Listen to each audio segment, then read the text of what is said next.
Entre los agaves y los oyameles centenarios, los lobos custodiaban un viejo y tosco costal, pero no como si fuera una presa, sino como la más grande de las joyas. No lo mordían ni intentaban arrastrarlo, solo le daban calor con sus cuerpos, como si esperaran a que alguien llegara y aceptara aquella carga. La escena rompía todos los esquemas sobre la naturaleza salvaje. Los depredadores se habían convertido voluntariamente en guardianes, cediendo su lugar a algo más importante que el hambre. Un solo tajo del cuchillo a la cuerda congelada y el secreto fue revelado, obligando a quien lo encontró a quedarse paralizado de asombro. Dentro había algo que no pertenecía a ese desierto helado. Este descubrimiento se convirtió en un punto de no retorno. Desencadenaría una cadena de eventos irreversibles, destruiría una conspiración de silencio y cambiaría para siempre los destinos de decenas de personas, cuyas vidas, como se vio después, dependían de lo que se escondía en ese costal en medio de la sierra. Antes de comenzar, escriban como es tradición. ¿De qué ciudad nos leen? Suscríbanse, denle like y vean hasta el final. Empezamos. La vieja tetera de peltre sobre la estufa de leña comenzó a silbar con esa insistencia impaciente propia de las cosas que están seguras de su propia indispensabilidad. Alejandro Cruz, quejándose, bajó las piernas del catre y metió los pies en unas botas de trabajo que, durante la noche, parecían haberse encogido una talla. Tenía 52 años y los últimos 10 los había vivido en esta sierra, donde los árboles eran interlocutores mucho más agradables que la mayoría de la gente. Ya te oí, ya te oí. No te aceleres, masculló Alejandro, dirigiéndose a la tetera, y la quitó del fuego, envolviendo el asa con un trapo quemado. En un rincón de la cabaña, se movió, estornudó e inmediatamente se puso en 4 patas Canelo. El pastor alemán de 2 años se estiró tanto que le crujieron las articulaciones y miró inquisitivamente a su amo con su nariz húmeda y brillante. En la cabaña olía a hierbas secas, a cuero viejo y un poco a aceite para armas. Era el olor de la soledad, pero una soledad acogedora, vivida, como un viejo suéter de lana. Vámonos, amigo, dijo el guardabosques, echándose encima una pesada chamarra de borrego. La sierra no se va a vigilar sola. Afuera, el frío le golpeó la cara como si Alejandro le debiera dinero. La nieve bajo sus pies crujía de forma penetrante y seca, como si alguien estuviera rompiendo sábanas almidonadas. El bosque permanecía inmóvil, envuelto en abrigos blancos, y solo a lo lejos se oía el repiqueteo de los pájaros carpinteros, pasándose los chismes de la mañana. Alejandro se ajustó la correa de la carabina en el hombro. Un movimiento habitual, perfeccionado hasta el automatismo tras largos años de servicio. Le encantaban estas rondas matutinas. Tenían esa rutina correcta y honesta que tanto le faltaba en la vida de la ciudad. Habían caminado unos 3 kilómetros cuando el comportamiento de Canelo cambió. Normalmente, el perro corría de un lado a otro, olfateando rastros de conejos o ladrándole a las ardillas, que desde una altura segura le arrojaban cáscaras de piñas. Pero ahora, Canelo se quedó quieto. El pelo de su lomo se erizó, convirtiéndose en una cresta dura. ¿Qué pasa?, preguntó Alejandro, deteniéndose y aguzando el oído. ¿Un oso? ¿O un puma? Canelo no gruñó. Emitió un extraño sonido vibrante, algo entre un quejido y un gruñido sordo, y retrocedió, pegándose a la pierna de su amo. ¿El perro no tenía miedo? No. Estaba desconcertado. Alejandro se quitó la carabina del hombro, sintiendo como el frío del metal traspasaba incluso el guante. En el aire flotaba una tensión silenciosa, como la que precede a una tormenta, aunque el cielo estaba despejado y azul, como los ojos de un recién nacido. Alejandro avanzó, apartando las pesadas ramas de los oyameles. Al llegar a un claro que los lugareños llamaban el claro del lobo, se quedó helado, sin poder creer lo que veía. En medio del claro, sobre la nieve aplastada y oscurecida por innumerables patas, estaba sentada una manada. Eran 7 lobos, animales grandes y experimentados, con pelaje grisáceo, sentados en un círculo perfecto, con los hocicos hacia adentro. No peleaban, no aullaban ni dormían, vigilaban. En el centro de ese anillo vivo, que exhalaba vaho, yacía un objeto parecido a un costal de yute. Un poco más lejos, en las ramas de un viejo pino, estaban posados 3 opilotes. Las aves graznaban indignadas, cambiando de pata, claramente molestas por no poder acercarse a la presa, pero no se atrevían a bajar. Milagros en Viernes Santo, susurró Alejandro, sintiendo un escalofrío en la espalda que no tenía nada que ver con el frío.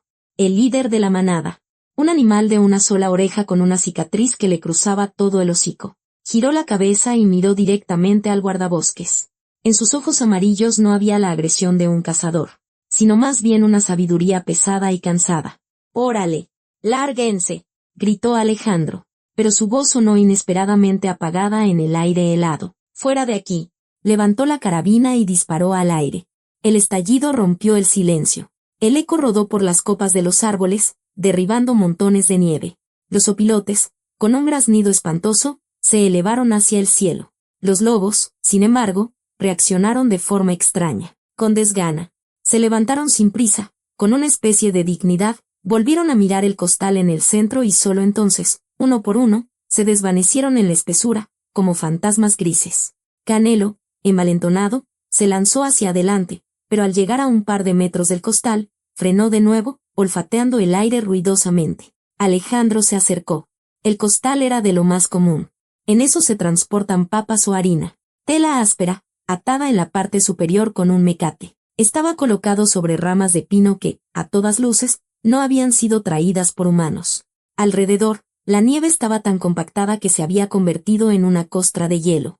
Los lobos habían estado sentados aquí mucho tiempo, calentando este objeto con sus cuerpos. Y bueno, ¿qué estaban cuidando?, preguntó Alejandro al vacío. Arrodillándose. Sacó su cuchillo de caza y cortó el mecate. La cuerda cedió con dificultad. Estaba como una piedra por el frío. Alejandro abrió los bordes del costal y retrocedió de un salto, casi cayendo en un montón de nieve. La mano con el cuchillo le tembló. Dentro, entre los pliegues de la tela áspera, había una gruesa cobija de lana tejida a mano, azul, con unos ridículos patitos amarillos. Y en la cobija, chupándose el dedo y haciendo burbujas, dormía un bebé. Un niño, de unos 2 o 3 meses a lo sumo. Alejandro se quedó quieto, con miedo de respirar. El mundo a su alrededor se tambaleó. El guardabosques había visto de todo en la sierra, trampas de cazadores furtivos, venados destrozados, incluso huellas del chupacabras que los turistas borrachos de la ciudad juraban haber visto. Pero un bebé en un costal en medio de la sierra, bajo la protección de una manada de lobos, eso no cabía en ningún marco de la razón. El pequeño llevaba un suéter de lana tejido, claramente demasiado grande para él, y un gorrito gracioso con un pompón. Cerca de su cabeza, blanqueaba una hoja de papel doblada en 4. Alejandro se quitó el guante con los dientes y, con cuidado, casi de forma ingrávida, tocó la mejilla del bebé con el dorso de la mano. «Está tibio», exhaló. Y esa palabra le pareció la más importante del mundo. «Mira, Canelo, está tibio». El perro se acercó. Olfateó con cautela el bulto y lamió el pompón del gorro. El bebé frunció el ceño en sueños. Arrugó su pequeña nariz. Pero no se despertó. Con los dedos temblorosos, Alejandro desdobló la nota. Las letras bailaban ante sus ojos, escritas claramente con prisa, con un lápiz al que se le rompía la punta a cada rato. «Si encuentran a este niño, se llama Mateo. Sálvenlo, por favor. Denle una oportunidad para tener una vida normal». El guardabosques releyó la nota 2 veces, luego levantó la vista hacia el bosque. Los oscuros troncos de los pinos se alzaban como un muro silencioso. Ahora, el comportamiento de la manada tenía sentido, y esa comprensión hizo que se le erizaran los pelos de la nuca. Los depredadores no iban a comerse al niño encontrado. Lo estaban calentando. Estaban protegiendo a un cachorro humano del frío y de los opilotes, hasta que llegara uno de los suyos. «Mateo». Entonces, carraspeó Alejandro, guardando la nota en el bolsillo del pecho. «Pues, hola, Mateo, vámonos. Antes de que decidas despertarte y darnos guerra». Levantó el costal, tratando de sostenerlo de manera que el bebé estuviera cómodo, y sintió lo increíblemente ligera que era esa carga. ¿Acaso una vida humana pesaba tan poco? El camino de regreso a la cabaña, Alejandro casi lo hizo corriendo. Canelo iba delante, mirando hacia atrás de vez en cuando y apurando a su amo con ladridos cortos. En la cabeza del guardabosques giraba un solo pensamiento: que no se enfriara, que no se despertara en el frío. La sierra a su alrededor ya no parecía solo un bosque, sino un templo enorme y misterioso donde acababa de ocurrir un milagro sombrío. Al entrar de golpe en la cabaña, lo primero que hizo Alejandro fue echar más leña a la estufa. El fuego se abalanzó con avidez sobre los leños secos, rugiendo y esparciendo calor. Alejandro colocó el bulto sobre su cama, encima de la colcha de retazos, y comenzó a desenvolver a Mateo con cuidado. El pequeño se movió, abrió los ojos, de un azul turbio, aún sin enfocar el mundo, y, llenando sus pulmones de aire. Llenó la cabaña con un grito fuerte y exigente. Tranquilo, tranquilo, muchacho. Alejandro agitó las manos, sintiéndose como un elefante en una cristalería. No soy un lobo. No muerdo. Canelo se acercó a la cama. Apoyó el hocico en el colchón y gimió suavemente, moviendo la cola. El bebé, al oír el sonido, se cayó por un segundo, mirando con sorpresa el techo, donde danzaban las sombras del fuego. ¿Tendrás hambre? ¿Seguro?, le preguntó Alejandro al bebé, rascándose la nuca. Pero de menú infantil solo tengo leche condensada y pan. El guardabosques encontró en la alacena un bote de leche de cabra, que traía del pueblo para él. La diluyó con agua tibia y, haciendo una especie de chupón con un pañuelo limpio, intentó alimentar al niño. Mateo chupó un poco y se calmó. Alejandro miraba al niño y comprendió que no podían quedarse allí, ni una hora más. La sierra no era lugar para un bebé, aunque los lobos hubieran decidido jugar a las niñeras. Tenía que ir a San Isidro, al pueblo, a ver al doctor, al policía, a donde hubiera ley y agua caliente. Comenzó a prepararse. Encontró un viejo portabebés de piel de oveja, en el que alguna vez, creía recordar, habían llevado a su sobrina. Envolvió a Mateo en él. El niño, satisfecho y abrigado, volvió a dormirse. ¿Y bien, Canelo?, dijo Alejandro, poniéndose el gorro y revisando sus documentos. A cuidar la casa. Nos vamos a la civilización. Salieron hacia el viejo cobertizo donde estaba su fiel camioneta Ford. La máquina, parecida a un escarabajo verde, arrancó al tercer intento, tosiendo una nube de humo a su lado, como un viejo fumador. Alejandro acomodó al bebé en el asiento del copiloto, asegurando el bulto con el cinturón de seguridad, aunque este estaba diseñado para un hombre adulto y no para un diminuto bulto de vida. La camioneta se puso en marcha, balanceándose sobre los baches de nieve. Hasta el pueblo de San Isidro había unos 15 kilómetros por un camino maderero destrozado. Alejandro apretó más fuerte el volante, mirando fijamente la cortina blanca que tenía delante. Sus pensamientos eran pesados, como la nieve mojada. ¿Quién podría dejar a un niño en el bosque? ¿Qué bestia con forma humana era capaz de algo así? Y lo más importante, ¿qué significaba esa nota? Denle una oportunidad. Como si quien le escribió ya no tuviera esa oportunidad. El bosque pasaba como una franja oscura por la ventana. A Alejandro le parecía que detrás de cada árbol había sombras. No de lobos, sino de alguien mucho más aterrador. Alguien que había llevado el costal al bosque y lo había dejado en el camino. La carretera serpenteaba, alejándolos cada vez más del lugar del extraño milagro. Pero el guardabosques sentía que esto era solo el principio. La historia de Mateo no había terminado en ese claro. Apenas comenzaba. Y algo le decía a Alejandro Cruz que este bosque no entregaría sus secretos tan fácilmente. La campanilla de la puerta del centro de salud en San Isidro tintineó con una insistencia ofendida, como si se quejara de la corriente de aire que recorría el pasillo. En la sala de espera olía a cloro, a papel viejo y, por alguna razón, a frijoles cocidos. El olor de la comodidad institucional que no había cambiado en décadas. Don Ramiro, el médico del pueblo, con unos bigotes frondosos como los de una morsa, que se alisaba constantemente con el pulgar, dejó a un lado su crucigrama y miró con incredulidad al guardabosques que acababa de entrar. ¿Qué te pasa, Alejandro? ¿Querías arrancar la puerta de sus bisagras? Refunfuñó, ajustándose los lentes que se le habían deslizado hasta la punta de la nariz. ¿O Canelo se tragó algo otra vez?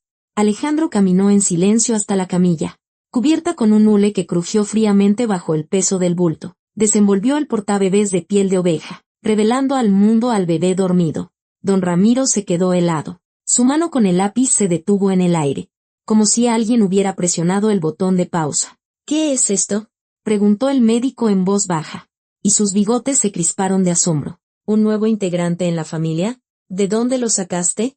Lo encontré en la sierra, respondió Alejandro secamente, desabrochándose la pesada chamarra de la que salía vaho. Revísalo, Ramiro, rápido. Estuvo en el frío. Don Ramiro se transformó al instante. Desapareció la parsimonia del médico de pueblo. Sus movimientos se volvieron precisos y rápidos. Sacó un estetoscopio, frotó el diafragma contra la palma de su mano para calentar el metal y lo aplicó al pecho del recién despertado Mateo. El pequeño, sintiendo el frío, hizo una mueca de disgusto y abrió la boca en silencio, preparándose para llorar, pero cambió de opinión, decidiendo examinar con interés aquel objeto brillante. Pulmones, Limpios, murmuraba Ramiro, moviendo el tubo. Ritmo cardíaco regular, como un relojito. La piel está rosada. Oye, Alejandro, ¿me estás tomando el pelo? Este niño está más sano que un toro. Si hubiera estado en la nieve, ya tendría hipotermia como mínimo. Pero está tibio, como recién salido del horno. Los lobos lo calentaron, dijo Alejandro, mirando por la ventana, donde el viento arrastraba una botella de plástico vacía por el patio. Ramiro levantó la cabeza lentamente. Miró al guardabosques por encima de los lentes y negó con la cabeza, decidiendo claramente no discutir con un hombre que había vivido demasiado tiempo en el bosque. Bueno, si fueron los lobos. Pues los lobos, suspiró, envolviendo de nuevo al bebé. Llama al policía. Esto ya no es asunto mío. Es del gobierno. Aquí se necesitan los del DIF. Hay que registrarlo como niño expósito. Alejandro asintió y sacó su teléfono móvil. La señal aquí solo llegaba junto a la ventana, y tuvo que pegarla frente al cristal frío para poder llamar a Javier Morales. El oficial llegó en 20 minutos en un jeep de la policía que traqueteaba tan fuerte como si llevara dentro cubetas llenas de tornillos. Javier era un joven ambicioso, con el pelo siempre revuelto y la mirada de alguien que espera una trampa de cada gallina del pueblo. Entró de golpe en el consultorio, sacudiéndose la nieve de las insignias, y de inmediato fijó la vista en el bulto sobre la camilla. «No manches», exclamó Javier, frotándose las manos heladas. «Cruz, ¿dónde desenterraste a este? ¿No me digas que le disparaste a la cigüeña?» Alejandro le entregó la nota en silencio. Javier tomó la hoja con 2 dedos, como si fuera una prueba de la escena del crimen, y leyó rápidamente el texto. La sonrisa desapareció de su rostro, reemplazada por una expresión de preocupación profesional. «Denle una oportunidad», leyó en voz alta, frunciendo el ceño. «La letra es de mujer. Nerviosa. ¿Lo escribió sobre las rodillas o con prisa?» «Alejandro, cuéntamelo todo, pero sin cuentos de viejas». Alejandro relató la historia. Cuando llegó al momento de la manada de lobos que custodiaba el costal, Javier resopló y metió la mano en el bolsillo en busca de cigarrillos, pero recordó que estaba en un centro de salud y, con fastidio, guardó la cajetilla. «No me vengas con eso, Alejandro», dijo el oficial, golpeando nerviosamente el suelo con el pie. «¿Qué lobos? No habrían dejado ni el rastro. ¿No sería que te lo imaginaste del susto? Quizás eran perros salvajes. Conozco las huellas». «Javier», respondió Alejandro con firmeza, mirándolo directamente a los ojos. «Y vi cómo me miraban. Si no me crees, es tu problema. Pero el niño está vivo solo gracias a ellos». Javier quiso replicar, pero se contuvo. En los ojos del viejo guardabosques había algo tan pesado e inquebrantable, como los cedros centenarios, que hizo que el joven policía se callara. Suspiró y se frotó el puente de la nariz. «Está bien. Supongamos, ¿de dónde salió?» «En San Isidro no había embarazadas. Las conozco a todas. En los pueblos vecinos tampoco hay noticias». «La comunidad», dijeron casi al mismo tiempo. Ambos guardaron silencio. La palabra quedó suspendida en el aire, pesada y desagradable, como el olor a agua estancada. La comunidad. Un extraño asentamiento en lo profundo de la sierra del que en la región preferían no hablar, como si se tratara de una enfermedad vergonzosa. «¿Crees que venga de ahí?», preguntó Javier, acercándose al mapa de la región que colgaba en la pared, junto a un cartel sobre los peligros del alcoholismo. «Se la pasan encerrados como topos. Ni se oye ni se sabe nada de ellos. No hay de otra». Alejandro se acercó al mapa y señaló una mancha verde de la sierra, a unos 40 kilómetros de allí. «Acuérdate, Javier, llevan 10 años ahí. Al principio eran 7 u 8 familias, tranquilos, como menonitas, pero sin íconos ni cruces». Javier asintió, recordando. La historia era turbia. 10 años atrás, llegó a la región un tal Elías Mendoza, que se hacía llamar el pastor. Un tipo carismático con ojos en los que parecía mezclarse la locura con la hipnosis. Trajo consigo a gente de la ciudad que había vendido sus casas y coches para vivir en verdadera armonía. «Los investigamos hace 2 años», dijo Javier, pasando el dedo por el cristal del mapa. En ese entonces todo estaba en orden. Casas bien hechas. Huertos, solo la gente era rara. Muy cerrada. «No solo cerrada», replicó Alejandro, cruzando los brazos sobre el pecho. «¿Te acuerdas de las mujeres?» Miraban al suelo. Y una de las jóvenes tenía moretones en el cuello. Le pregunté y me dijo que se había golpeado con una rama. Pero eran dedos. «Javier, marcas de dedos». «Me acuerdo», respondió el oficial sombríamente. pero no hubo denuncias. A la fuerza, ni los zapatos entran. Así es la ley. Ellos eligieron vivir así. Ahora son como 11 familias. Si no más, continuó Alejandro. Y su voz se endureció. Los niños crecieron. Se casaron entre ellos. Ese pastor Elías es el rey y señor allí. No hay internet. No hay libros. No hay medicinas. Solo sus sermones. Alejandro caminó nerviosamente por el consultorio.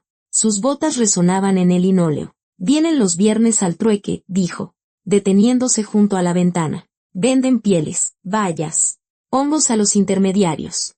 Compran harina, granos, azúcar. A los comerciantes les conviene. No hacen preguntas. Hoy es miércoles, señaló Javier, mirando el calendario de pared con la imagen de un jaguar. ¿Esperamos 2 días? No podemos esperar, sentenció Alejandro. Si la madre del niño huyó y lo dejó en el bosque, significa que algo terrible pasó allí. Y si está viva, necesita ayuda ahora mismo. Si esperamos hasta el viernes, podría ser demasiado tarde. En ese momento, la puerta se abrió de nuevo. Entraron 2 mujeres del DIF, serias, con chamarras gruesas y carpetas en las manos. Detrás de ellas trotaba un conductor, cargando un portabebés. El aire se llenó de inmediato con el olor a perfume barato y burocracia. ¿Dónde está el niño?, preguntó la mayor con tono de negocios. Sin saludar. Ramiro, ¿los papeles están listos? El proceso de entrega fue rápido y mecánico. Ramiro entregó un certificado, Javier firmó un acta. Alejandro se mantuvo al margen, sintiéndose fuera de lugar. Cuando la mujer tomó a Mateo de sus brazos, el guardabosques sintió una extraña punzada en el corazón. Sus manos, que aún conservaban el calor del pequeño cuerpo, de repente se sintieron insoportablemente vacías y pesadas. El bebé movió una piernita en sueños, y la mujer lo acomodó hábilmente en el portabebés. Lo llevaremos al hospital regional. A infecciosos. En cuarentena, soltó ella, dirigiéndose ya a la salida. Y usted, si es testigo, espere una citación. Ya veremos qué hacemos. La puerta se cerró. El ruido del motor en la calle se desvaneció, y en el consultorio se instaló un silencio vibrante. Alejandro se miró las palmas de las manos y luego a Javier. Ya veremos qué hacemos, repitió con una sonrisa amarga. Mientras ellos mueven papeles. Allá en la sierra van a enterrar a alguien más. Javier se puso el gorro con decisión. Se ajustó la funda de la pistola bajo la chamarra e hizo sonar las llaves del coche. Vámonos. Alejandro, tienes razón. Esta historia no me gusta nada. Para nada. Salieron al porche.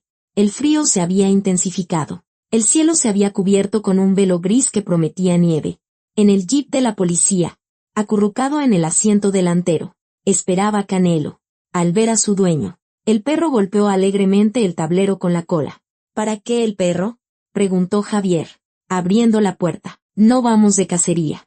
Es peor que una cacería, respondió Alejandro, sentándose junto al conductor y acariciando al perro en el lomo. Canelo siente lo que nosotros no vemos. Que venga. La camioneta arrancó, rugiendo el motor.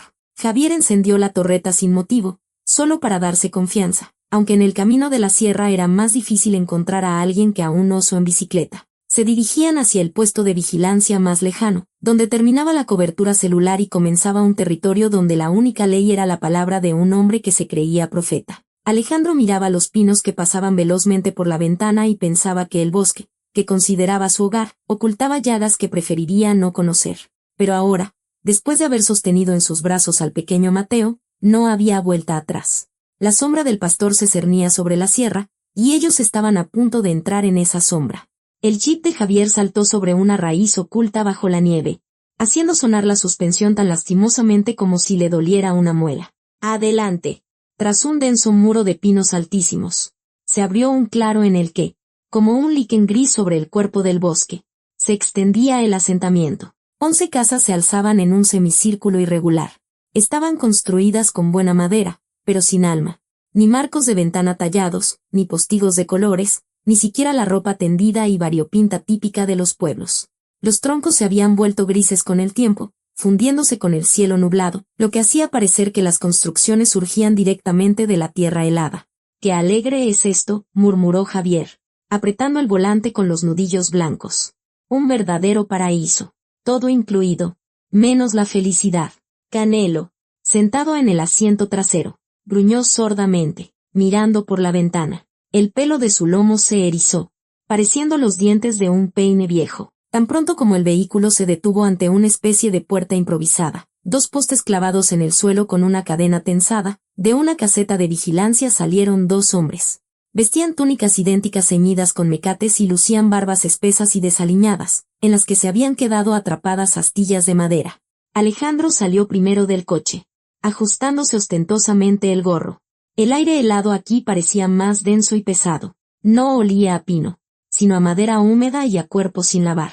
«Buenas tardes», dijo el guardabosques en voz alta, pero su saludo quedó suspendido en el silencio, sin encontrar respuesta. Los guardias no lo miraban a él. Sus miradas, punzantes como agujas de pino, se clavaron en el uniforme de policía de Javier. En esos ojos no había miedo a la ley, solo un desprecio sordo, compactado por los años.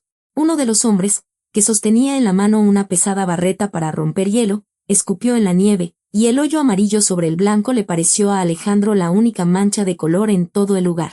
«El pastor sabe que están aquí», carraspeó el barbudo, sin intentar quitar la cadena. «Esperen». No tuvieron que esperar mucho. La puerta de la casa más grande, coronada con una extraña construcción de astas de venado en lugar de una cruz, se abrió. Al porche salió un hombre, y el espacio a su alrededor pareció encogerse ligeramente. Elías Mendoza tenía 49 años, pero parecía un hombre sin edad.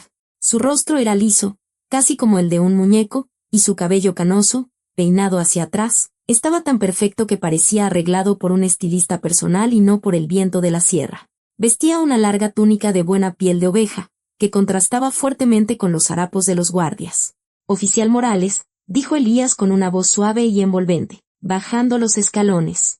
«Y usted, don Alejandro, qué honor. ¿Decidieron venir a ver si escondemos prófugos por aquí?» Sonreía, pero sus ojos permanecían fríos e inmóviles, como dos lagos de hielo. Alejandro notó cómo Javier, instintivamente, se llevó la mano a la funda de la pistola, pero la retiró de inmediato, enganchando el pulgar en el cinturón. «Venimos por un asunto oficial. Ciudadano Mendoza», comenzó el policía, tratando de dar firmeza a su voz, aunque ésta tembló traicioneramente. «Tenemos motivos para creer que el bebé encontrado hoy en el bosque es de su comunidad». Elías se detuvo a 1 metro de ellos. Olía a incienso y a tabaco caro. Una extraña combinación para un ermitaño. «¿Un bebé?», repitió, levantando las cejas de forma teatral.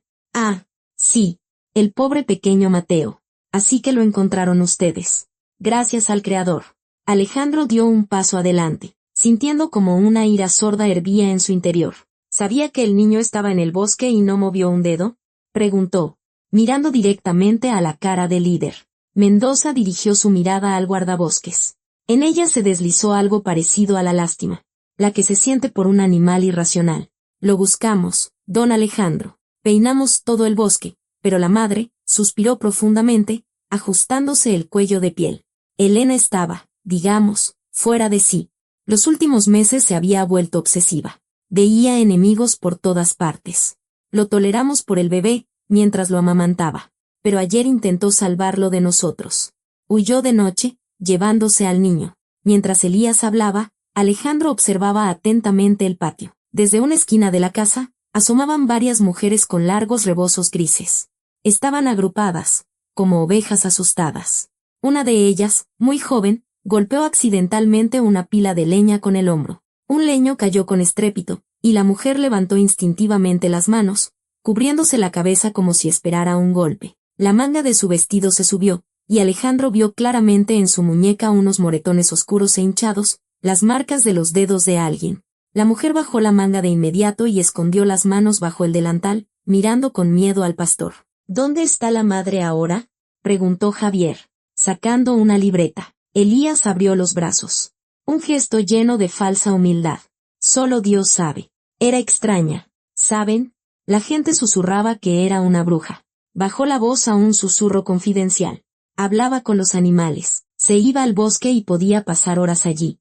Ni los lobos ni los osos la tocaban. Un alma salvaje. Supongo que el bosque se la llevó. ¿Y al niño?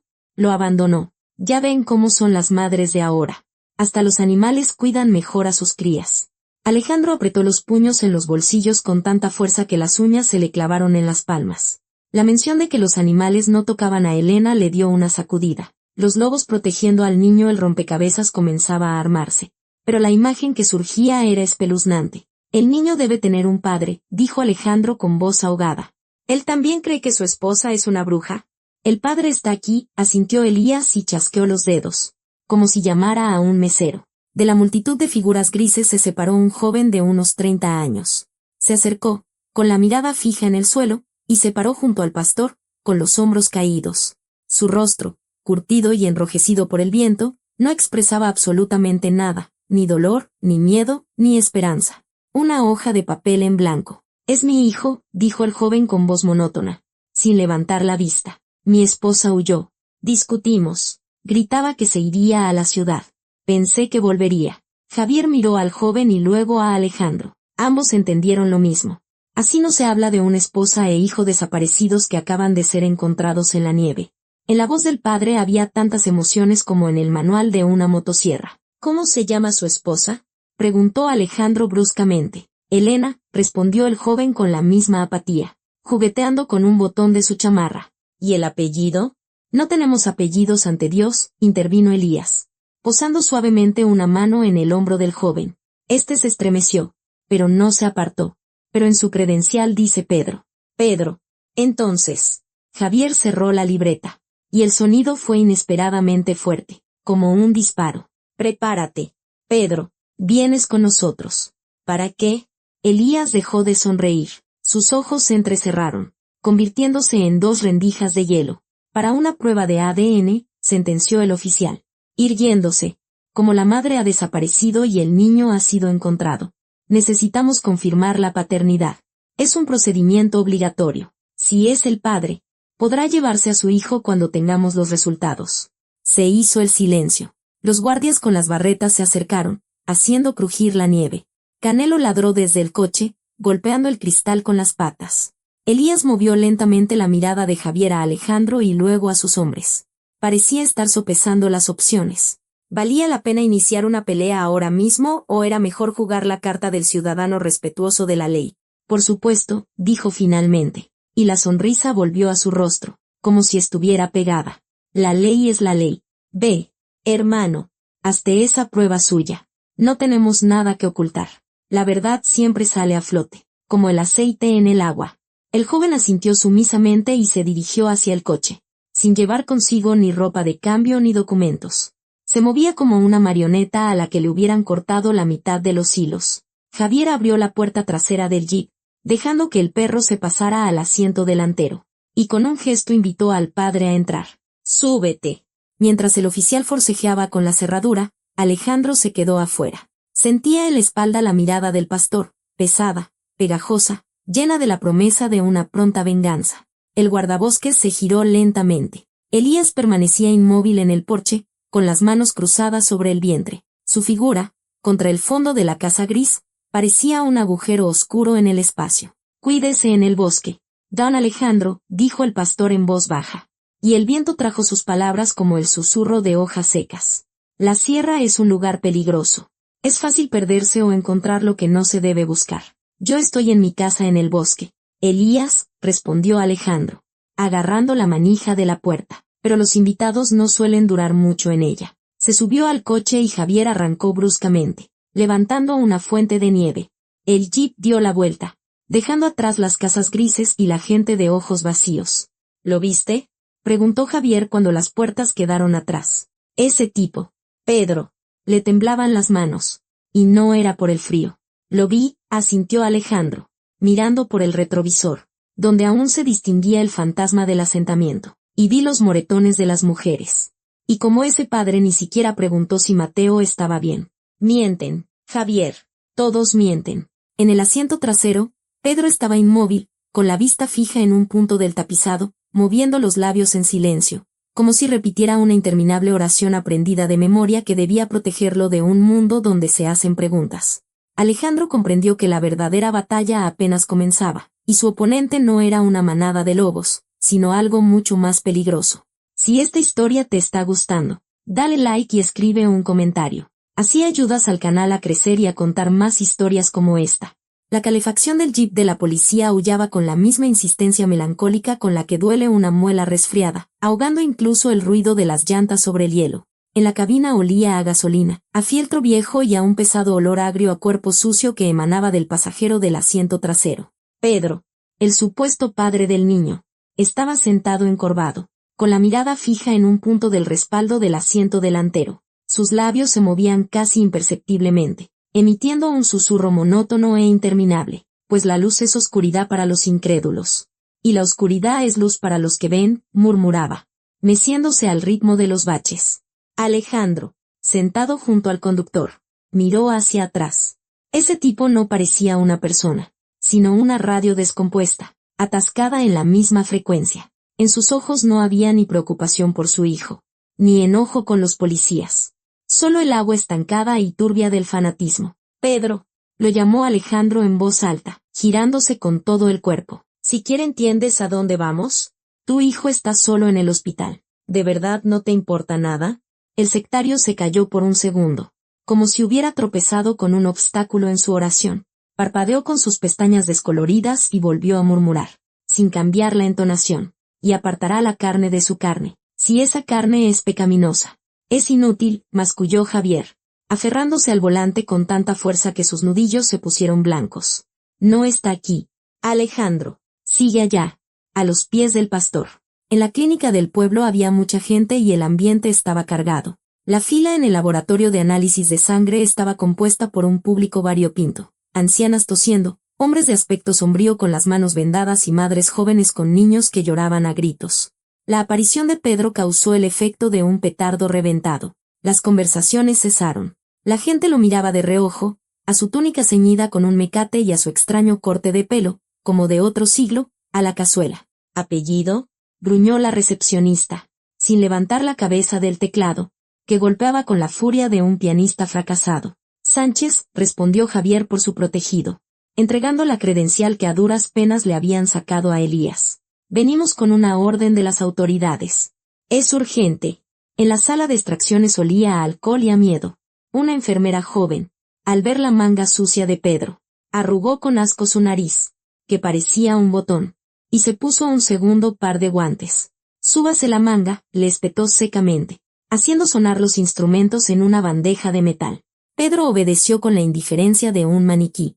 Cuando la aguja entró en su vena, ni siquiera miró el oscuro chorro de sangre que llenaba el tubo. Alejandro lo observaba, apoyado en la fría pared de azulejos.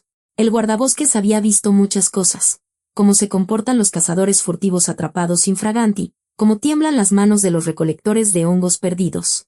Pero esto era diferente. Pedro estaba vacío. Era como si le hubieran sacado el alma y en su lugar hubieran metido citas del pastor.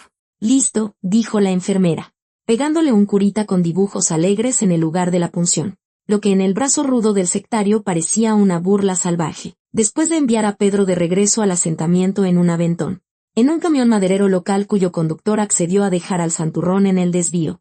Javier y Alejandro se quedaron en la entrada de la clínica. Javier encendió un cigarrillo, haciendo chasquear nerviosamente el encendedor, que se negaba a prender con el viento. Bueno, ¿y qué tenemos?, exhaló el oficial, soltando una bocanada de humo hacia el cielo gris. La muestra está tomada. Los resultados tardarán 2 semanas. Como mínimo. El laboratorio del distrito está saturado. Faltan reactivos. ¿2 semanas? Repitió Alejandro, viendo como un cuervo en un árbol picoteaba un trozo de pan congelado. Javier, no tenemos 2 semanas. ¿Y qué quieres que haga?, estalló Javier, arrojando la colilla a un bote de basura. El fiscal no me va a firmar una orden de cateo. No hay motivos. El niño fue encontrado. El padre apareció. Se hizo la prueba. Todo según la ley. Según la ley, repitió Alejandro con sorna, metiendo las manos en los bolsillos de la chamarra. Pero mi instinto me dice que la madre del niño, esa Elena, está ahora mismo entre la vida y la muerte. Si es que sigue viva. ¿Viste los ojos de Pedro? No le importa su hijo. Le importa una orden de su amo. Si la prueba confirma la paternidad, se llevarán a Mateo. ¿Y qué?, se alarmó Javier. Y el niño desaparecerá, igual que su madre, concluyó Alejandro con dureza. Elías no perdonará que el niño haya estado con los mundanos. Nos consideran basura. ¿Y qué propones? Javier se estremeció de frío. aunque iba bien abrigado. ¿Qué los asaltemos con escopetas? No. Alejandro entrecerró los ojos, recordando las palabras sobre el trueque. Necesitamos a alguien de adentro. Alguien que no haya perdido la cabeza por completo. Dijiste que vienen los viernes al mercado a cambiar pieles. Vienen, asintió el oficial. Pero no hablan con nadie. Hacen el trueque y de vuelta a su cueva. Ahí es donde los vamos a interceptar. Alejandro miró a su amigo con una mirada pesada y segura. Extraoficialmente. Necesito hablar con uno de ellos sin que Elías esté presente. Encontrar el eslabón débil. Javier se rascó la nuca, desacomodándose el gorro. El plan era arriesgado, al borde de lo ilegal, pero no había otras opciones. Está bien, dijo, agitando la mano. El viernes será, pero si algo sale mal. Yo no te conozco y tú solo pasabas por ahí. Los siguientes 2 días se arrastraron lentamente, como resina espesa. Alejandro regresó a su puesto. El bosque a su alrededor ya no parecía un refugio, sino el escenario de algo siniestro. Revisando las trampas en su ronda más lejana, notó unas huellas extrañas al borde de un barranco. La nieve no estaba aplastada por la pata de un animal, sino por un esquí ancho. Alguien había estado allí, mirando hacia la cabaña del guardabosques. Las huellas eran del día anterior, ya cubiertas por una fina capa de nieve. Me están vigilando. Los malditos, susurró Alejandro, acariciando el lomo de Canelo. El perro gruñó sordamente, confirmando los temores de su amo. Por la noche, sentado junto a la estufa y limpiando su carabina, Alejandro pensó en su vida. ¿Por qué estaba solo aquí? 10 años atrás, después de la muerte de su esposa e hija en un absurdo accidente, la ciudad se había vuelto insoportablemente ruidosa para él. La gente, con sus pequeños problemas, su ajetreo y su ruido eterno, le parecían extraterrestres.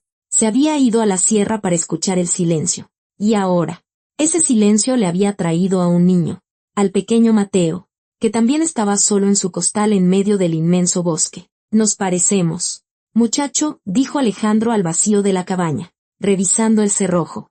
El metal hizo un clic. El sonido fue seco y corto, como un punto final en una frase. A los dos nos dejaron tirados en la orilla. Pero todavía vamos a pelear. Llegó el viernes. El tianguis del pueblo bullía como una colmena alborotada. Olía a garnachas, a pescado congelado y a los gases de escape de viejas camionetas. Las vendedoras con rebozos de lana llamaban a los clientes. Los hombres discutían los precios de la leña. Alejandro estaba a la sombra de un puesto donde vendían forraje, escaneando atentamente a la multitud. Se sentía como un cazador en su puesto. Su corazón latía con calma, su respiración era tranquila. Todos sus sentidos estaban agudizados al máximo. Javier esperaba en su coche al otro extremo de la plaza, listo para intervenir. Ahí vienen, se dijo Alejandro en voz baja. La multitud se abrió, como el agua ante el aceite. Por los pasillos avanzaba una extraña procesión. 2 hombres, los mismos barbudos de la guardia, arrastraban bultos de pieles. Detrás de ellos caminaba a pasitos una mujer mayor con los labios apretados. Y cerrando la marcha, una joven. Alejandro clavó su mirada en ella. Tendría unos 22 años, no más. De debajo de un tosco rebozo gris se asomaba un mechón de cabello claro. No miraba la mercancía, no miraba a la gente. Su mirada iba de un lado a otro, como la de un pájaro atrapado que busca una rendija en la jaula. Estaba asustada. No simplemente cohibida por la multitud, sino aterrorizada hasta el punto de temblar. La joven miraba constantemente a sus acompañantes, mordiéndose los labios. Sofía, por alguna razón. Ese nombre apareció en la mente de Alejandro, aunque no la conocía. Los hombres se acercaron al puesto del comprador de pieles y comenzaron a descargar la mercancía, regateando de forma ruidosa y grosera. La mujer mayor se paró a su lado, cubriéndolos con la espalda. La joven se quedó un poco apartada, junto a un puesto de granos. Alejandro se dio cuenta de que era su oportunidad. La única. Se ajustó el gorro, comprobó que el cuchillo saliera fácilmente de la funda, por si acaso, una vieja costumbre, y salió de la sombra del puesto, adentrándose en el flujo de gente, dirigiéndose hacia la figura asustada de Gris. La intuición le gritaba que ella era la clave que abriría la puerta al oscuro reino del pastor.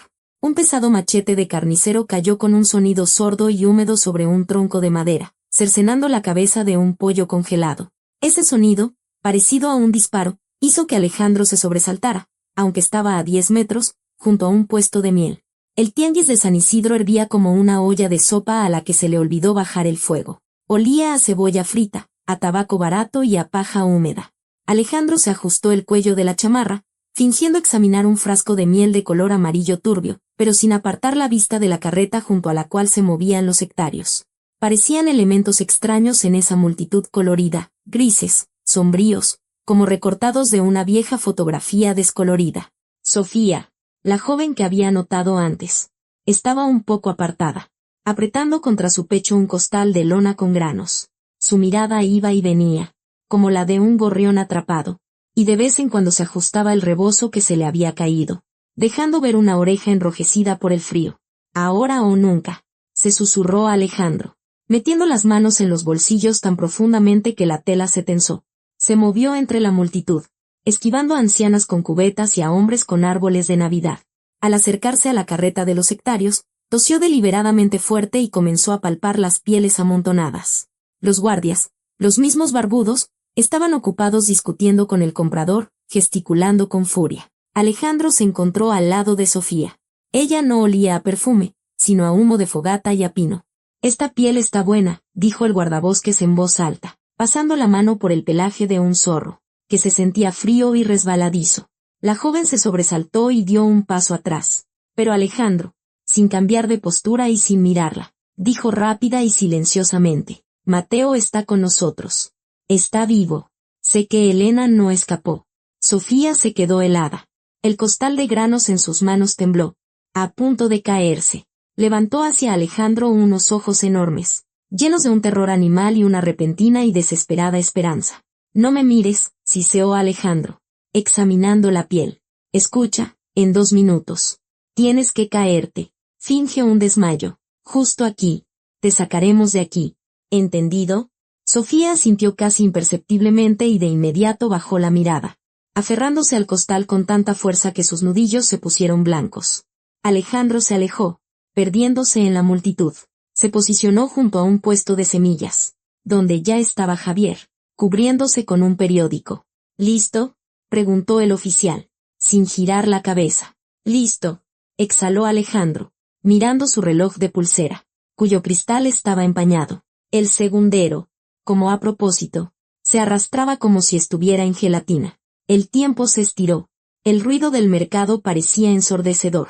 Y entonces sucedió. Sofía, que estaba junto a la carreta, de repente se tambaleó. El costal de grano se le escapó de las manos y cayó en la nieve sucia, esparciendo el maíz amarillo. La joven se desplomó, como una muñeca de trapo a la que le hubieran sacado el relleno, y se derrumbó detrás.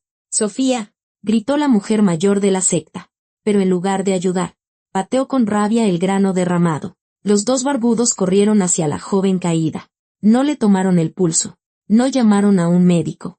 La agarraron por los brazos y las piernas, bruscamente, como si fuera el cadáver de un venado, intentando subirla de nuevo a la carreta, a la camioneta. «Rápido», rugió uno de ellos, mirando a su alrededor. En ese momento, Javier y Alejandro se lanzaron. «¡Alto! ¡Policía!», gritó Javier, abriéndose paso a empujones entre la gente. «¿Qué está pasando?». La gente en el mercado se apartó, formando un círculo de curiosos. Los barbudos se quedaron quietos, sosteniendo a la joven inconsciente. Sus rostros se contrajeron de rabia. La mujer se sintió mal, masculló el mayor, tratando de ocultar a Sofía con su espalda. «Nosotros nos encargamos. La llevamos a casa». «¿A dónde la llevan en ese estado?». Javier se acercó a ellos, agarrando con fuerza la mano del barbudo que sostenía a la joven por el tobillo. «¿No ven? La persona está inconsciente. Déjenla en el suelo con cuidado». «No es su asunto, jefe», gruñó el sectario, intentando soltarse, pero el agarre del oficial era de hierro. «Es nuestra hermana. Este es mi territorio», rugió Javier, y en su voz sonó el metal. «¿Están obstruyendo la asistencia médica? ¿Quieren terminar en la cárcel por abandono de persona?». A lo lejos, como se había acordado, sonó la sirena de una ambulancia. Una vieja camioneta con una cruz roja, patinando en el lodo de nieve, se abría paso hacia el lugar. «¡Un médico!», gritó Alejandro, inclinándose sobre Sofía y guiñándole un ojo discretamente. La joven yacía inmóvil, pero sus párpados temblaban casi imperceptiblemente. Los sectarios retrocedieron, comprendiendo que la fuerza no estaba de su lado. A su alrededor ya se había formado una multitud, y se oían los gritos indignados de las mujeres del pueblo. Salvajes. Van a matar a la muchacha. Llegaron los paramédicos con una camilla. Rápidamente subieron a Sofía y cerraron las puertas de la ambulancia. El barbudo, apretando los puños con tanta fuerza que le crujieron las articulaciones, sacó un teléfono anticuado y comenzó a llamar a alguien con furia, taladrando a Alejandro con una mirada de odio. «Vámonos», ordenó Javier, subiendo a su jeep. Alejandro lo siguió. Arrancaron detrás de la ambulancia, saliendo del mercado. Por el retrovisor, Alejandro vio cómo los sectarios corrían hacia su camioneta, pero un tractor que limpiaba la nieve les bloqueó el paso. «Creo que los perdimos», exhaló Javier, secándose el sudor de la frente con el gorro. «¿Viste sus caras? La habrían estrangulado allí mismo en la carreta si no hubiera sido por la gente». El camino al hospital del distrito fue tenso. Alejandro miraba constantemente hacia atrás, esperando ver una persecución, pero detrás solo había una carretera blanca y vacía. En el coche reinaba el silencio. Solo la calefacción zumbaba, creando una ilusión de seguridad. En la sala de urgencias, a Sofía la asignaron rápidamente a una habitación privada, que Javier puso de inmediato bajo vigilancia extraoficial, colocando a un sargento conocido en la puerta. Cuando Alejandro y Javier entraron en la habitación, la joven estaba sentada en la cama, abrazando sus rodillas. Estaba tan pálida como la sábana del hospital. Al ver al guardabosques, se encogió contra la pared. «Me van a matar», susurró solo con los labios. Y en el silencio de la habitación, sonó más aterrador que cualquier grito. «El pastor se enterará. Él lo ve todo». Alejandro se acercó y se sentó en una silla que crujió lastimosamente bajo su peso. «El pastor no es Dios». «Sofía», dijo con firmeza, mirándola a los ojos. «Es solo un hombre. Y lo vamos a detener. Pero tienes que ayudarnos». «¿Dónde está Elena?». La joven se echó a temblar y se cubrió la cara con las manos. Afuera comenzaba una ventisca, borrando las huellas en los caminos. Pero para ella, el camino de regreso estaba cortado para siempre. La lámpara de luz fluorescente bajo el techo de la habitación del hospital zumbaba con la insistencia de una mosca moribunda, parpadeando de vez en cuando y sumiendo el cuarto en una penumbra incierta. En la esquina, como un centinela en guardia de honor, se erigía un ficus marchito que hacía tiempo se había resignado a su suerte y había dejado de crecer. En el aire flotaba un olor denso, casi palpable, a cloro y a col hervida, el aroma eterno de los edificios públicos donde la esperanza y la desesperación duermen en camas contiguas. Alejandro estaba sentado en un taburete que era claramente pequeño para su gran figura y quejumbrosamente crujía con cada respiración del guardabosques.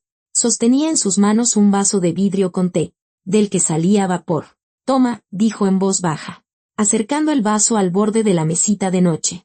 «El azúcar está en el fondo». Lo revolví, pero parece que solo había una cuchara para todo el piso. Así que tuve que usar el cuchillo.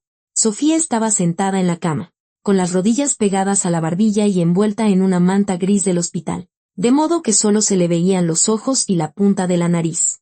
Miraba el vaso como si dentro no hubiera un simple té de bolsita, sino fuego líquido. «Él se enterará», susurró, y su voz tembló como una cuerda tensa. «Elías. Dice que puede oír los pensamientos. Si hablo, castigará a mi mamá y a mi papá». Alejandro suspiró profundamente y dejó el vaso. Se frotó el puente de la nariz, sintiendo como el cansancio le caía sobre los hombros como una losa de hormigón. «Sofía, escúchame». Se inclinó hacia adelante, apoyando los codos en las rodillas. Su voz sonaba suave, muy diferente a como sonaba en el bosque cuando ahuyentaba a los lobos. «No soy policía, solo soy un guardabosques.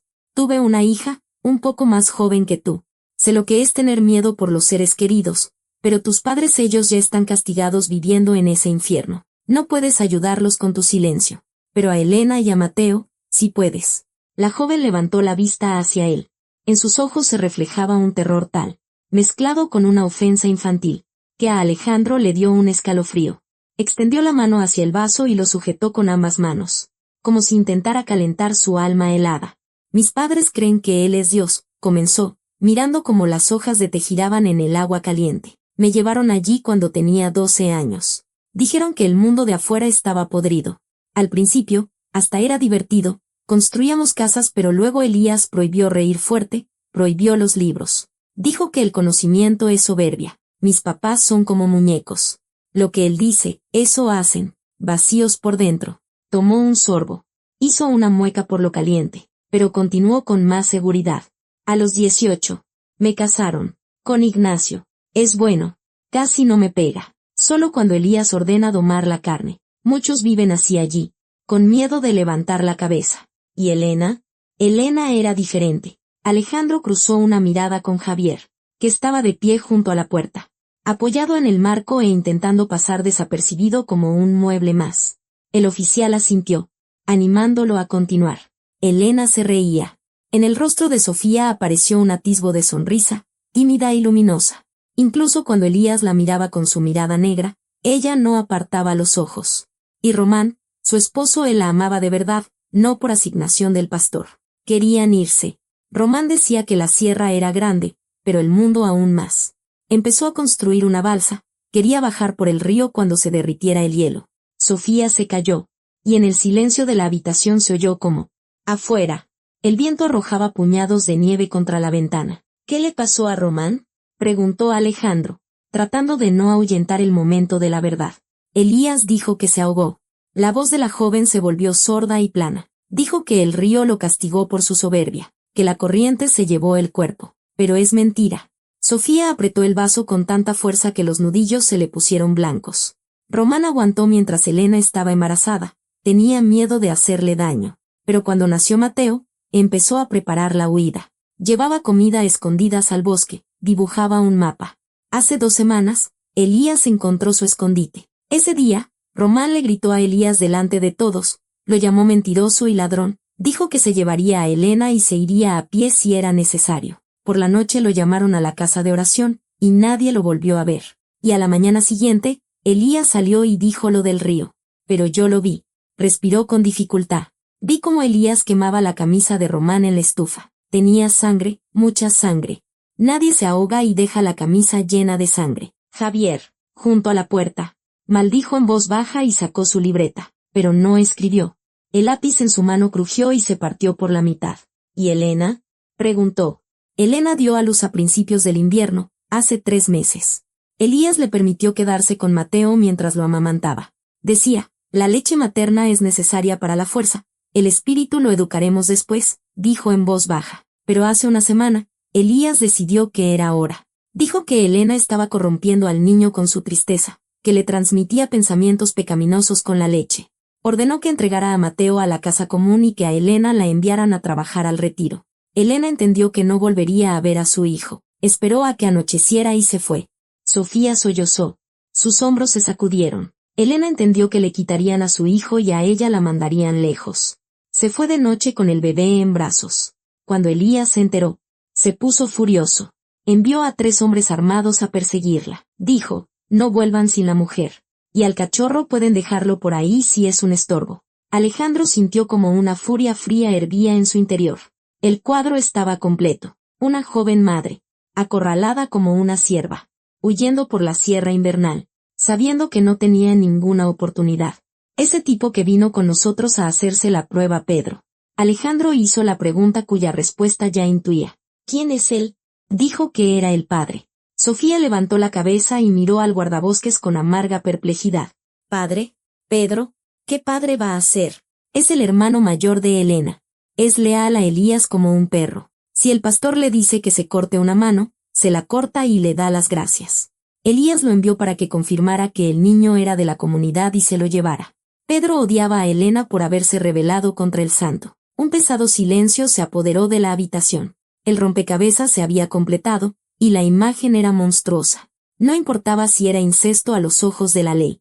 Lo importante era que el parentesco biológico, tío y sobrino, podría confundir las cosas en un análisis superficial, sobre todo, que tenían un representante legal dispuesto a llevarse al niño a una muerte segura. Muy bien. Javier se despegó del marco de la puerta y se acercó a la ventana, mirando en la oscuridad. Tenemos un testimonio, pero es su palabra contra la de ellos. No hay cuerpo de Román. No hay Elena. Si empezamos a llenar papeles ahora, el fiscal se reirá de nosotros. Chismes de viejas. Dirá. Lo más seguro es que ya hayan atrapado a Elena, dijo Sofía en voz baja, mirando su té frío. O murió en la sierra. Hacía mucho frío y ella solo llevaba un abrigo ligero. No murió, dijo Alejandro con firmeza, levantándose. El taburete voló hacia atrás con estrépito. Le entregó a Mateo a los lobos. Su propio hijo a las bestias, para salvarlo de los hombres. Eso no es desesperación, Sofía, es cálculo. Un frío cálculo maternal. Desvió a la partida de búsqueda tras ella. Se acercó a Javier. Si Elías se da cuenta de que Sofía ha hablado, y se dará cuenta en cuanto los otros regresen sin ella, empezará a limpiar. Todo lo que quede de Román desaparecerá. Y si Elena está viva y escondida en alguna parte, la encontrarán y la rematarán. Hoy mismo. Javier miró su reloj. Marcaba las 9:30 de la noche. No tengo orden de cateo, murmuró el oficial, revisando su funda. Los refuerzos de la ciudad no llegarán hasta la mañana. Y eso si tenemos suerte con el tiempo. La ventisca está empeorando. Al diablo con la orden, sentenció Alejandro, cerrando la cremallera de su chamarra. El sonido de la cremallera fue como el de un cerrojo al cargarse. Es mi bosque, Javier. Y en mi bosque no se masacra a la gente como si fuera ganado. Nos vamos ahora. Javier dudó por un segundo, mirando su reflejo en el cristal oscuro. Luego asintió con decisión. Sofía, se giró hacia la joven. Estás a salvo aquí. El sargento de la puerta no dejará pasar a nadie. Aunque venga el mismo Dios, le pedirá su identificación. Quédate tranquila. Salieron al pasillo, donde un celador somnoliento empujaba una camilla con orinales que traqueteaban. Alejandro sintió que el cansancio se desvanecía, dando paso a la emoción de la caza. Pero esta vez, la presa no era un animal, sino un hombre que se creía superior a las bestias. La incursión nocturna era una locura, pero en un mundo donde los lobos crían niños, la locura parecía la única estrategia sensata. El viejo mapa de la región, extendido sobre el capó del jeep, crujía con el viento, intentando enrollarse como si le avergonzara no tener marcado el estado del pastor. El haz de una linterna frontal iluminaba el dedo tembloroso de Sofía, que se deslizaba sobre las manchas verdes de la sierra. Aquí, susurró la joven, envolviéndose en una manta que le había dado el guardia de turno. El bosquecillo de cedros detrás de la Peña del Diablo. Elena decía que allí las raíces de los árboles son como una cueva.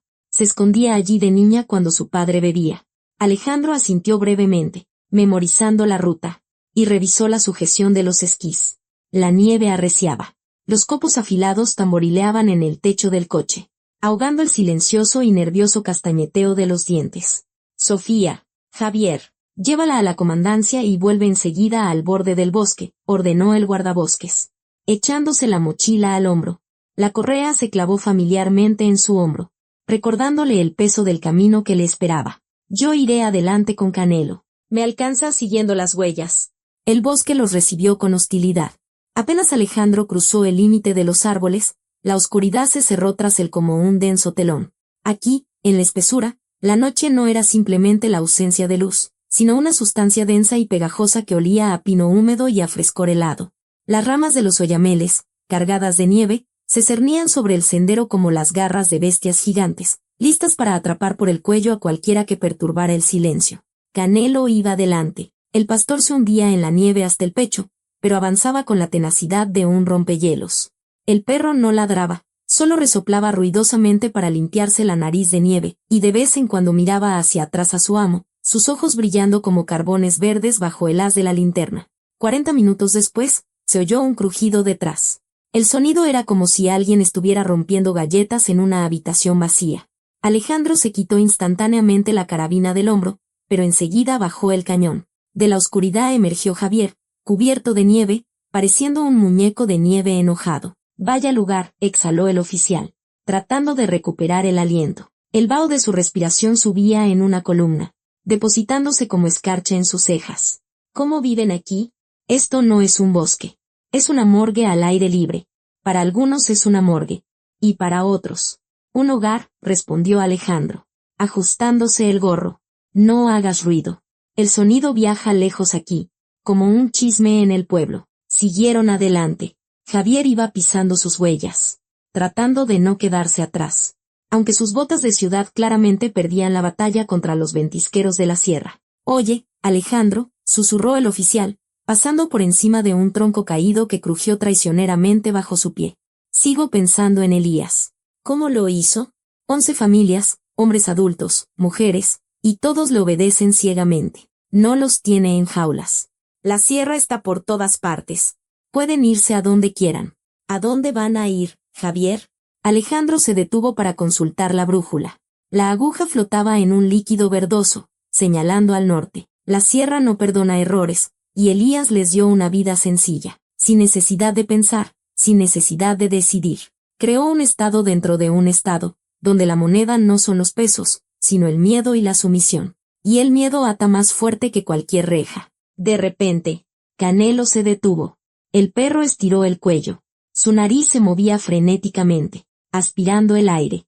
No gruñó, pero el pelo de su lomo se erizó, y Alejandro escuchó un suave sonido vibrante en la garganta del perro, una señal de alarma. ¿Qué pasa? Javier también se detuvo. Su mano se dirigió a la funda de la pistola, pero el guante se atascó en el bolsillo. Silencio, siseó Alejandro. Busca.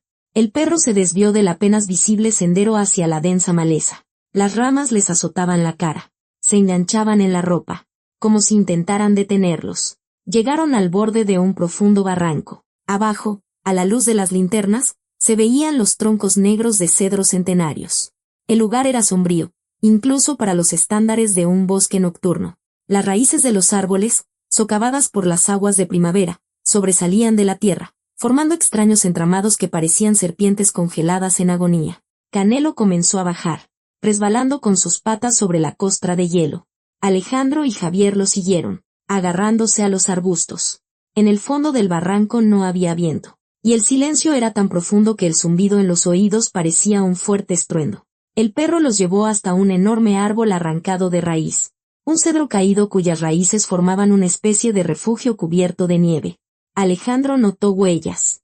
Eran viejas, apenas visibles bajo la nieve fresca, pero eran huellas humanas. Alguien había estado aquí, tratando de calentarse. ¿Hay alguien?, gritó Javier, y su voz se quebró en un falsete. Como respuesta, desde el oscuro hueco bajo las raíces, se oyó un siseo, parecido al de un gato, y a la luz de la linterna brilló un metal. No te acerques. La voz era de mujer, pero ronca, rota, más parecida al graznido de un cuervo. Te mato. Alejandro dirigió la luz un poco hacia un lado, para no deslumbrar. En la profundidad de la cueva improvisada, estaba sentada una mujer. Era una visión terrible. El rostro gris, con la piel pegada a los huesos, los labios agrietados hasta sangrar, el pelo enmarañado. Llevaba un abrigo ligero, convertido en harapos, y en los pies, unos zapatos destrozados, envueltos en trapos. En su mano apretaba un largo cuchillo de cocina. La mano le temblaba tanto que la hoja dibujaba círculos intrincados en el aire. Elena, la llamó Alejandro suavemente, dando un pequeño paso adelante y mostrando las palmas vacías. Soy yo, el guardabosques. Alejandro Cruz. ¿Recuerdas que te llevé leña? La mujer entrecerró los ojos, intentando enfocar su mirada enloquecida. No, susurró, y el cuchillo se movió en dirección a Javier. ¿Vienen de parte de él? ¿De parte de Elías? ¿Dónde está mi hijo? ¿Qué le hicieron a Mateo? Intentó levantarse para atacarlos, pero las piernas no la sostuvieron. Elena cayó de rodillas, pero no soltó el cuchillo, manteniéndolo frente a ella como el último argumento en su disputa con la muerte. Elena, escucha. Alejandro hablaba despacio, pronunciando cada palabra con claridad, como un conjuro. Mateo está vivo, está abrigado, está con los médicos, está a salvo. Lo encontramos, los lobos lo protegieron. Las palabras quedaron suspendidas en el aire helado. Elena se quedó quieta. Sus ojos se abrieron de par en par, y en ellos se reflejó la incredulidad, mezclada con una esperanza dolorosa. Vivo, exhaló, y el vaho salió de su boca como una nubecita. Tibio, vivo, confirmó Javier, bajando la mano de su pistola. Yo mismo lo vi. Grita fuerte. Come bien. El cuchillo se le cayó de la mano debilitada y se clavó silenciosamente en la nieve hasta la empuñadura. Elena se tambaleó y cayó de lado, como si alguien hubiera cortado los hilos que la mantenían erguida. De su garganta salió un sonido, no un llanto, sino un aullido, lleno de dolor y alivio. Alejandro llegó a su lado en 2 saltos. La levantó, sintiendo lo ligera que era. Solo huesos y ropa. Su piel estaba helada, como la corteza de un árbol. Fuego. Javier, rápido, gritó Alejandro, quitándose la chamarra y envolviendo a la mujer. Justo aquí, bajo las raíces. Al diablo con el sigilo. Se está congelando. Javier, olvidándose de reglamentos e instrucciones, se lanzó a romper las ramas secas más bajas del cedro. El árbol se resistía, crujía, cubriéndolos de agujas. Pero en un minuto, Ya había una pequeña pila de leña lista. Alejandro encendió un cerillo de caza. El brillante destello de azufre iluminó la cueva por un segundo. El fuego prendió con desgana, pero pronto una alegre llama amarilla danzó con el viento, proyectando sombras danzantes sobre las paredes de raíces.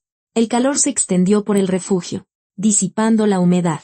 Alejandro sacó un termo. Elena bebía con avidez, sus dientes castañeteando contra el borde de la tapa metálica, derramándote por la barbilla. Poco a poco, su temblor se calmó. Su mirada se volvió más lúcida. Miró a Alejandro, luego a Javier, y finalmente a Canelo, que se había tumbado a su lado, apoyando su pesada cabeza en sus rodillas. ¿Lo encontraron?, susurró, pasando los dedos por el espeso pelaje del perro. Entonces, el bosque me escuchó. Levantó la vista hacia los hombres, a la luz del fuego. Su rostro parecía el de una mártir de un antiguo ícono. Les contaré, dijo con firmeza, aunque su voz aún era un susurro ronco. Les contaré todo. Sobre Elías, sobre Román, sobre dónde yace mi esposo. Tienen que saberlo. Alejandro echó una rama gruesa al fuego. Las chispas volaron hacia arriba, desapareciendo en la oscuridad, donde el viento mecía las copas de los cedros, como si asintiera en señal de acuerdo. La historia apenas comenzaba, y la noche prometía ser larga. La fogata, encendida bajo las raíces del cedro, crepitaba con un sonido acogedor y hogareño, completamente fuera de lugar en aquella cripta helada. La llama arrancaba de la oscuridad el rostro de Elena, gris, de rasgos afilados, parecido a un viejo mapa de pergamino que había sido doblado demasiadas veces.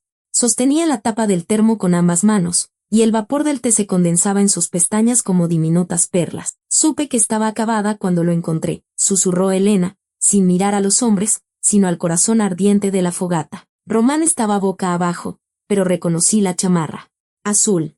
La compramos en el tianguis del distrito, una talla más grande. Siempre se reía diciendo que en ella cabían dos como él.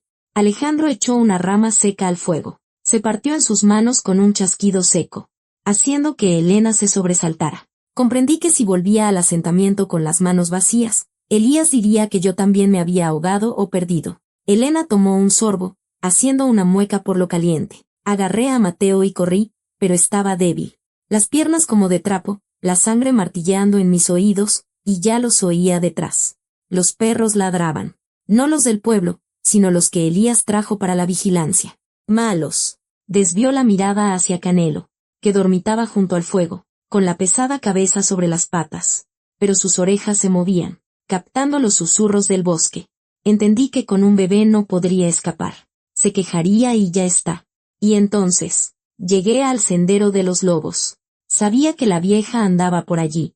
¿La vieja?, repitió Javier, frotándose nerviosamente la funda de la pistola. La loba. La saqué de una trampa cuando era una niña. Elena sonrió débilmente, y esa sonrisa fue más aterradora que las lágrimas. Ella se acordaba. Dejé el costal con Mateo justo en el sendero. Caí de rodillas en la nieve y le pedí al bosque: toma al inocente, protégelo hasta su momento, y toma mi vida a cambio. La vieja salió de la espesura, me miró con sus ojos amarillos, luego al bulto, y se echó a su alrededor. Supe que no lo tocarían. Los animales son más honestos que los hombres. Desvié a los perseguidores hacia el barranco, y mi hijo quedó bajo protección. Alejandro sintió un escalofrío en la espalda. Sonaba como el delirio de una loca, pero el Mateo vivo y cálido en el hospital era la prueba de que los milagros a veces ocurren, aunque sean aterradores. ¿Dónde está Román?, preguntó Alejandro con voz sorda. Levantándose, sus rodillas crujieron, protestando por haber estado sentado tanto tiempo. Necesitamos el cuerpo. No está lejos. Elena asintió hacia la oscuridad a sus espaldas, junto al pino viejo que partió un rayo. Elías es flojo. No se molestó en llevarlo hasta el río. La tierra está congelada. Habría que picarla. Lo enterró aquí, en tierra blanda, donde los zorros hacen sus madrigueras. Tuvieron que atravesar una densa maleza. El cansancio les pesaba en los hombros como una manta de plomo, pero la emoción los impulsaba. Canelo iba primero, abriéndose paso con seguridad en la nieve profunda. Elena, apoyada en Javier, apenas movía los pies, pero caminaba con la terquedad de una condenada. El bosque a su alrededor estaba silencioso, indiferente. Los oyameles, envueltos en sus abrigos de nieve, parecían gigantes congelados observando el ajetreo de las hormigas. Aquí, exhaló Alejandro, deteniéndose junto al árbol partido, que parecía una onda gigante clavada en la tierra. La nieve bajo las raíces estaba revuelta, huellas de garras de animales, trozos de musgo. Los zorros realmente habían intentado llegar a lo que estaba escondido debajo.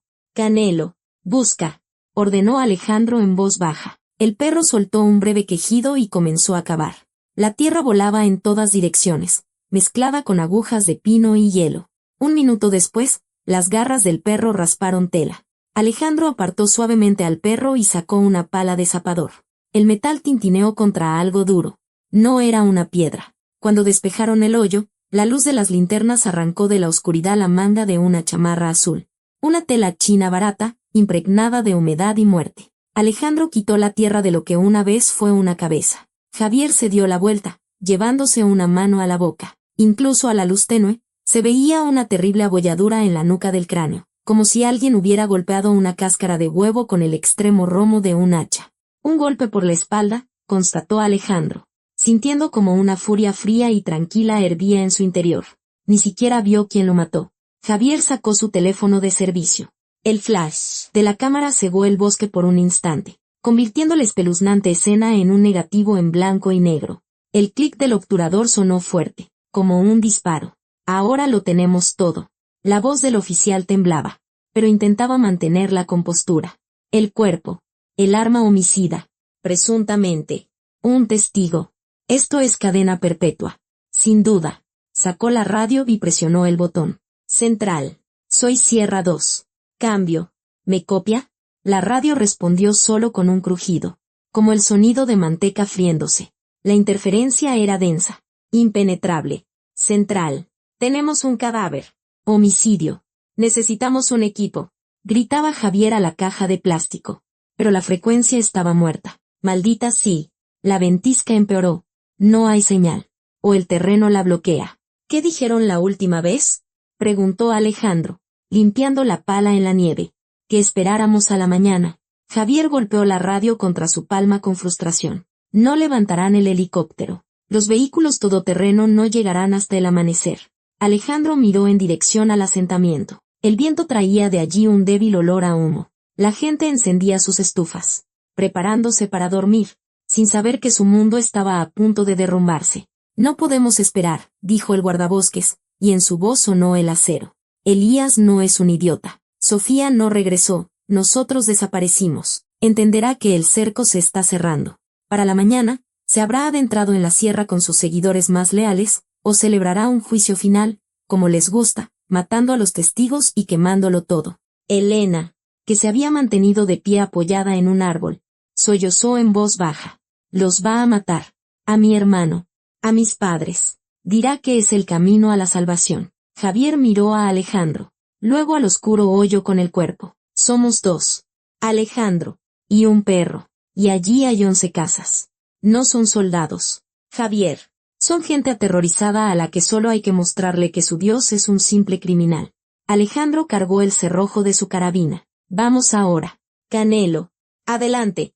El perro, sintiendo la determinación de su amo, gruñó sordamente y se movió en dirección al poblado. El bosque se abrió, dejando pasar al pequeño grupo de vengadores hacia el final. El amanecer sobre la sierra despuntaba con desgana, como si el sol dudara en iluminar lo que sucedía en la tierra. El cielo tenía el color de un hematoma viejo, gris azulado, con vetas púrpuras en el este. El aire helado vibraba de tensión, e incluso el crujido de la nieve bajo las botas parecía ensordecedoramente fuerte. Alejandro se detuvo en una vieja cabaña de cazadores a medio kilómetro del asentamiento. Le entregó a Elena, a quien había arrastrado prácticamente los últimos metros, una pesada pistola de bengalas. «Quédate aquí», le dijo, mirándola a los ojos, en los que ahora ardía un fuego febril. «Echa el cerrojo. Si oyes disparos, no salgas. Si no volvemos en una hora. Dispara al aire y vete hacia la carretera». «¿Entendido?». Elena asintió, apretando la pistola con los nudillos blancos. Parecía una sombra, pero una sombra a la que le habían salido dientes. «Vuelvan», susurró. «Por Mateo». Alejandro, Javier y Canelo siguieron adelante. El bosque se abrió de repente, como el telón de un teatro barato, revelando la vista del asentamiento. Allí reinaba el caos.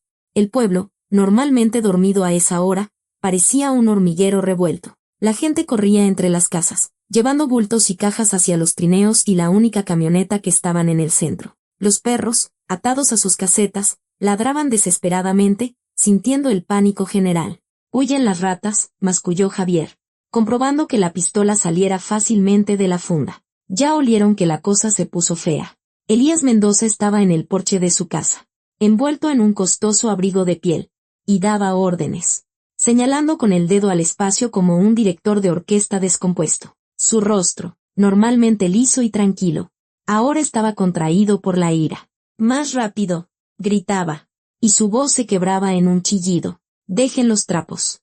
Tomen solo comida y combustible. El Señor nos ordena retirarnos a los refugios». Alejandro y Javier salieron del bosque al mismo tiempo. Sin esconderse, Canelo caminaba a su lado. El pelo de su lomo estaba erizado, convirtiendo al perro en un monstruo peludo.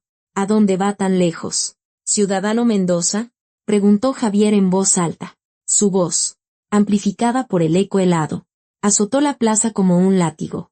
El movimiento en el poblado se detuvo al instante. Una mujer que arrastraba un costal de harina lo soltó, y una nube blanca se elevó, depositándose sobre la nieve sucia. Los sectarios se quedaron inmóviles, mirando a los dos hombres y al perro que se habían atrevido a cruzar la frontera de su mundo.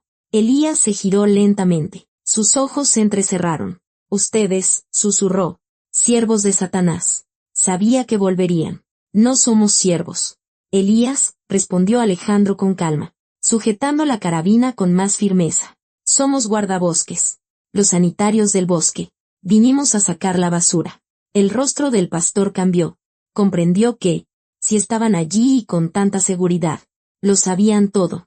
«Atrápenlos», chilló Elías, señalando a los recién llegados con una mano temblorosa. «Son demonios, quieren llevarse a sus hijos. Defiendan su fe». Dos de los guardias, los mismos barbudos del mercado, se miraron y, agarrando unas barretas, avanzaron hacia Javier. En sus ojos no había fe, solo miedo a su amo y la estúpida rabia de animales acorralados. «¡Alto!», rugió Javier, desenfundando su arma de servicio. Pero uno de los atacantes, gruñendo, se lanzó hacia adelante, blandiendo la barra de hierro. «Canelo, ataca», ordenó Alejandro secamente. El pastor alemán se lanzó como un rayo gris sobre la nieve. El salto fue perfecto. El perro derribó al hombre, clavándole los dientes en el antebrazo. La barreta tintineó en el hielo y salió volando. El sectario gritó, revolcándose en el suelo. El segundo guardia se detuvo, pero de inmediato intentó alcanzar un rifle de caza que estaba apoyado en el trineo. Alejandro levantó la carabina y, sin apuntar, disparó. La bala impactó en el patín del trineo, a 1 centímetro de la mano del atacante, levantando una fuente de astillas. El estruendo del disparo retumbó sobre la sierra, haciendo que los cuervos se elevaran graznando hacia el cielo. «La próxima irá a la rodilla», gritó el guardabosques. «Suelta el arma». Un silencio vibrante se apoderó de la plaza. Solo se oía la respiración agitada de la gente y los quejidos del guardia derribado, al que Canelo mantenía sujeto en el suelo, mostrando los dientes muy cerca de su garganta. Javier dio un paso adelante, manteniendo a Elías a punta de pistola. «Encontramos a Román», dijo en voz alta, para que todos oyeran, «en el claro del lobo, con la cabeza destrozada. Su profeta lo mató con un hacha por la espalda». La multitud ahogó un grito. La gente comenzó a mirarse entre sí. Pedro, el hermano de Elena, estaba junto a la camioneta, pálido como un lienzo, moviendo los labios en silencio. «No los escuchen», gritó Elías, sintiendo como el poder se le escapaba de las manos como arena. «Es mentira, una tentación, y Elena está viva», remató Alejandro, mirando directamente a los ojos del pastor. «Nos lo contó todo, sobre el asesinato y sobre cómo querías dejar huérfano a su hijo». De repente, a Pedro se le cayó un bidón de gasolina, que golpeó el suelo con un ruido sordo. «¿Viva?», preguntó con voz ronca. «¿Elena está viva?». «Viva», Pedro, asintió Alejandro. «Y su hijo Mateo también, a quien tú, su tío, condenaste a muerte». Elías comprendió que era el fin. Se lanzó hacia una moto de nieve que estaba junto al porche, intentando arrancar el motor. Pero Alejandro fue más rápido.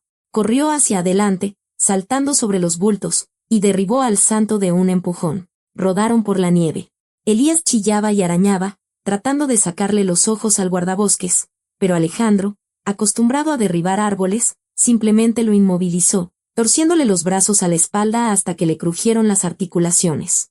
Esto es por Román, le siseó Alejandro al oído, aplastando el rostro del pastor contra la nieve sucia. Y por el niño en el costal. Javier se acercó corriendo y, con el clic de las esposas, la cerró en las muñecas de Elías. El metal sonó como el acorde final en esta sinfonía de locura. Elías Mendoza. Queda arrestado, exhaló el oficial, levantándose y sacudiéndose las rodillas. Tiene derecho a guardar silencio, aunque le convendría empezar a rezar de verdad. En ese momento, rompiendo el silbido del viento, se oyó un zumbido. Al principio bajo, luego cada vez más fuerte. Sobre las copas de los oyameles apareció un helicóptero de protección civil, y detrás, por el camino del bosque, rugieron los motores de los vehículos todoterreno de las fuerzas especiales. La ayuda que habían prometido para la mañana había llegado. Los agentes trabajaron rápido y con dureza. Pusieron a los guardias boca abajo en la nieve. Comenzaron a reunir a las mujeres y a los niños junto a la camioneta para evacuarlos. La gente no se resistió. Permanecían de pie, desconcertados, como si despertaran de un largo y mal sueño, viendo cómo arrastraban a su Dios hacia un vehículo policial. En la habitación del hospital reinaba el silencio y olía a desinfectante. Elena, limpia y con una bata de hospital, estaba sentada en la cama, sin atreverse a moverse. La puerta se abrió y una enfermera entró con un bulto. Mateo no dormía. Miraba al mundo con sus serios ojos azules, haciendo burbujas. Elena extendió los brazos, que aún le temblaban, pero ya no de frío, sino de ternura. Cuando le entregaron a su hijo, el bebé se quedó quieto por un segundo, olfateando, como si reconociera el olor familiar, y luego hundió la nariz en su pecho y suspiró profundamente, tranquilizado. «Hola, mi niño», susurró Elena, y una lágrima rodó por su mejilla, cayendo sobre la mantita. «Estamos en casa». Alejandro y Javier observaban la escena a través del cristal de la puerta. «¿Y bien?». El oficial se frotó el cuello, donde se veía un rasguño. «Caso cerrado». «Cerrado», asintió Alejandro, sintiendo como un cansancio increíble lo invadía como una ola. «Vámonos a casa. Javier, Canelo tiene hambre». Un mes después, el invierno comenzaba a retirarse. El sol ya no solo brillaba, sino que calentaba, y la nieve en el bosque se había vuelto porosa y suelta. Alejandro caminaba por su ruta habitual. Canelo corría adelante, persiguiendo pájaros. El guardabosques llegó al mismo claro donde todo había comenzado. La nieve aquí ya casi se había derretido, dejando al descubierto la hierba del año anterior. Alejandro se detuvo, apoyándose en el tronco de un abedul. En el bosque reinaba el silencio, pero no era un silencio muerto, sino vivo, lleno de los sonidos del deshielo y los trinos de los pájaros. De repente, los arbustos al otro lado del claro se movieron. Canelo aguzó las orejas, pero no ladró, sino que movió la cola amigablemente. De la espesura salió ella, la vieja loba. Su pelaje colgaba en mechones. Había comenzado la muda, pero se movía con una dignidad majestuosa. El animal se detuvo a 10 pasos del hombre. Sus ojos amarillos miraban a Alejandro con calma, sin miedo ni agresión. En esa mirada había eternidad. Alejandro se quitó lentamente el gorro e hizo una leve reverencia. «Gracias», dijo en voz baja. «Gracias por el niño y por la lección». La loba parpadeó, como aceptando el agradecimiento. Se dio la vuelta y se disolvió silenciosamente en las sombras de los árboles, dejando solo al guardabosques. Alejandro sonrió, se puso el gorro y respiró profundamente el aire primaveral. La sierra respiraba con facilidad, y él, por primera vez en muchos años, respiraba al unísono con ella. «Gracias por ver». ¿Qué opinan de esta historia? Compartan sus impresiones. Su comentario es muy valioso para nosotros.